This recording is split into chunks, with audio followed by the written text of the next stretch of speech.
మొదటగా ఈ వీడియోలో మనం భగవద్గీత అధ్యాయము 5 శ్లోకము 15ను పరిశీలిద్దాం.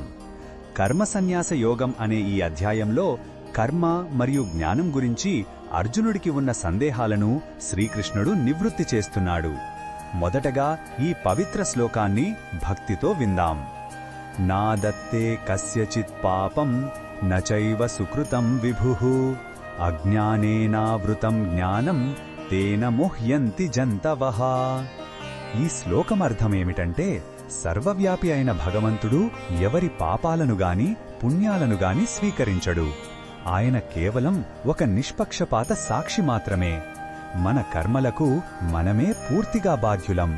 మరి జీవులు ఎందుకు మోహంలో పడతారంటే, మన సహజమైన ఆత్మజ్ఞానం అజ్ఞానమనే దట్టమైన పొరతో కప్పబడి ఉంటుంది. మేఘాలు సూర్యుడిని కమ్మినట్లు ఈ అజ్ఞానం మన వివేకాన్ని కప్పివేయడం వల్లనే జీవులు తికమకపడతారు. ఈ శ్లోకంలో ఉన్న భావం మనకు ఏమి చెబుతుందంటే, మన జీవితంలోని మంచి చెడులకు భగవంతుడిని బాధ్యుడిని చేయడం తగదు. మన జీవితానికి మనమే శిల్పులం. మన సుఖదుఖాలకు మన కర్మలే కారణం. ఈ బాధ్యతాయుతమైన భావన మన అజ్ఞానాన్ని తొలగించుకోవడానికి గొప్ప ప్రేరణ ఇస్తుంది. మన విముక్తి మన చేతుల్లోనే ఉందని గుర్తు చేస్తుంది.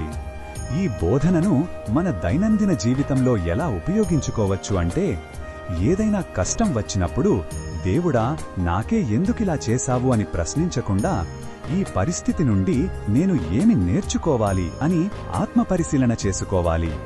అలాగే ఒక మంచి పని చేసినప్పుడు గర్వపడకుండా అది మన కర్తవ్యంగా భావించాలి. ఈ దృక్పథం మనల్ని అజ్ఞానం నుండి జ్ఞానం వైపు నడిపిస్తుంది. మరిన్ని భగవద్గీత శ్లోకాల అర్థాన్ని తెలుసుకోవాలంటే మా తదుపరి వీడియోలను తప్పకుండా చూడండి.